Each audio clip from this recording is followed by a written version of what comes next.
Madame la maire, merci. Vous êtes, vous, la gauche, contre l'accession sociale à la propriété. Dès 2001, vous y avez mis fin. Et depuis 20 ans, vous faites tout pour la rendre impossible.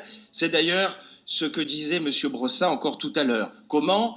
Par le conventionnement, encore lui, ce conventionnement massif dont nous avons tant parlé aujourd'hui, pas moins de 2440 logements aujourd'hui, c'est de l'idéologie pure. Non à la propriété. Vous supprimez même dans le budget 2022 les aides à l'accession à la propriété alors qu'elles étaient déjà très faibles dans les précédents budgets. Mais au-delà de l'idéologie, c'est un impératif financier, on l'a bien compris.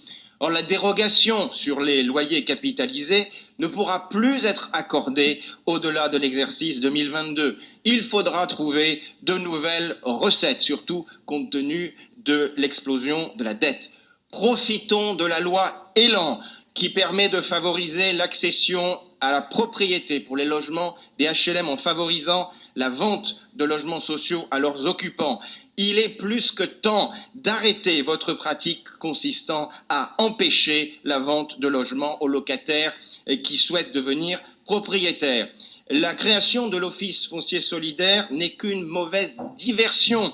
Le bail réel solidaire n'est pas une pleine propriété et il concerne de toute façon très peu de monde et pour un coût très élevé pour la collectivité. Stoppons cette politique de conventionnement. Créons une offre de logement destinée aux classes moyennes grâce à un plan de relance de l'accession à la propriété par la vente de 1% du parc HLM, ce qui représenterait 2500 logements par an. Réinvestissons ces recettes dans la réhabilitation du parc social et dans un programme de logement intermédiaire. Merci.